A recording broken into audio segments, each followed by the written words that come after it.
some of y'all mentioned about the property. We've been buying some property before you kind of get lately, either outright or horse swapping, bartering, or what have you. And a lot of this property is we're not utilizing right now, but I'm sure there's grand plans for the future. And since one of the people up here on the stage is going to be part of that future, can you tell me, Mr. Miller, what the land we acquired this year and 40 or leading up to this year that we're not using, and what you would do with this land? Well, one of my favorite topics, purchasing old buildings. Currently, my figures are correct, the county owns 23 old buildings that have an average age in excess of 60 years. Granted, one of those buildings is in fact our courthouse. When the back was made, and talking about land utilization, on Leon Street, those of you that have been here a day or two might remember the old Post Netherlands building.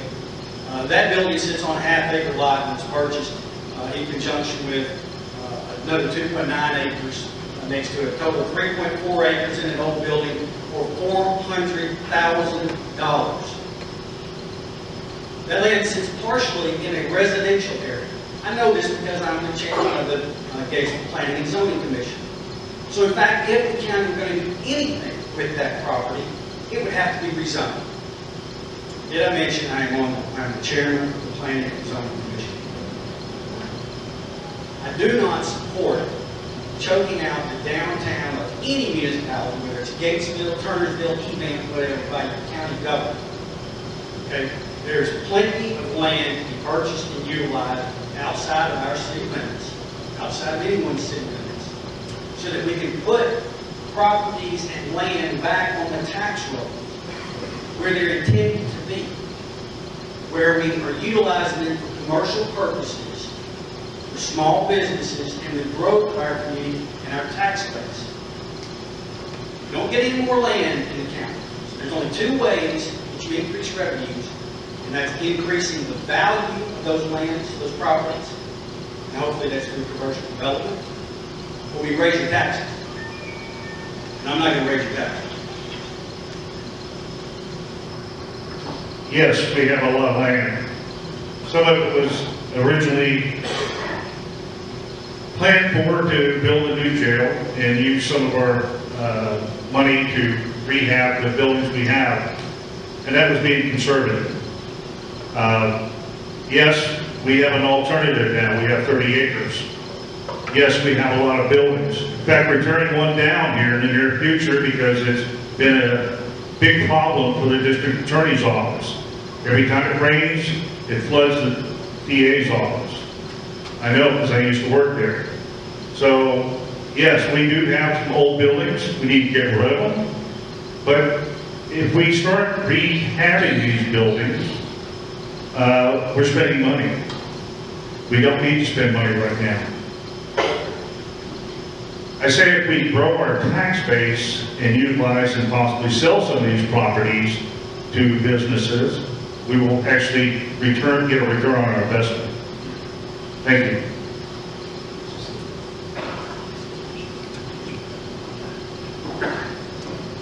Well, yes, we do have a lot of properties and a lot of things we've been buying across.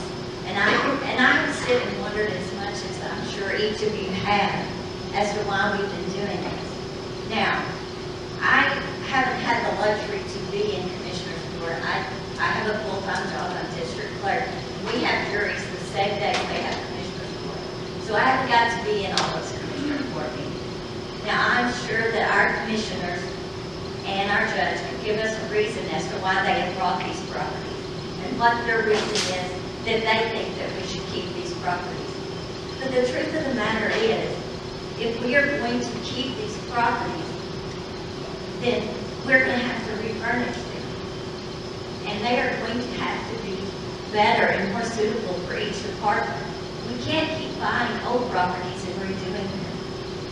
We have to invest in our counties and in our county employees. They can't keep having to work in these buildings that are not up to standard. And so that's something we all need to look at. And we need to think about our employees because they're a big part of what makes our county government great. Thank you.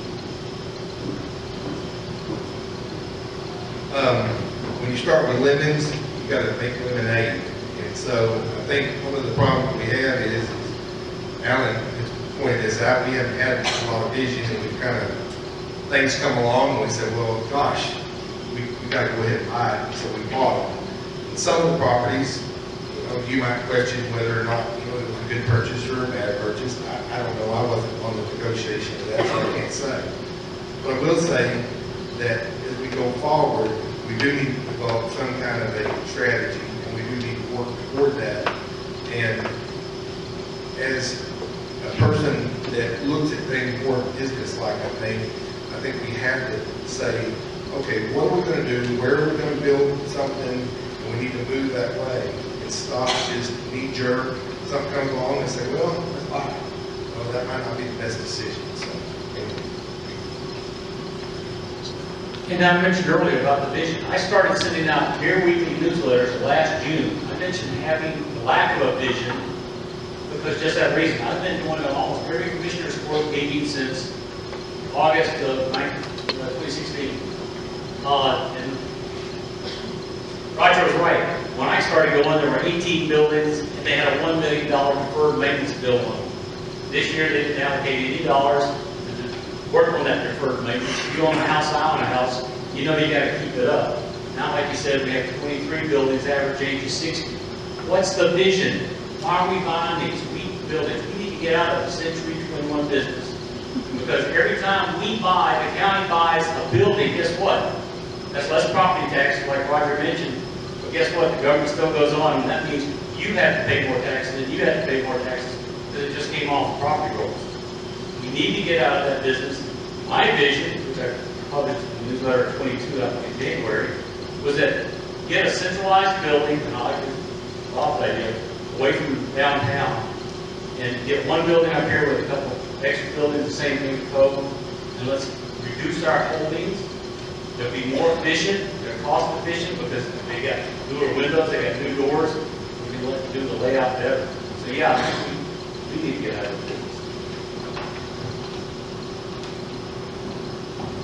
Our property we own are like a shotgun blast. If you look on the city map, it's all over the place. Me personally, we need to take all the areas that we covered. We've got our county workers in and put them in one building, construct one. And we're going to look at one area where it's suitable for, county residents to come up and take care of it, work whatever they need. Passports, taxes, vehicle registration, to meeting with the county judge, probation, and commissioners. Separated all over throughout the city, it's not going to cover.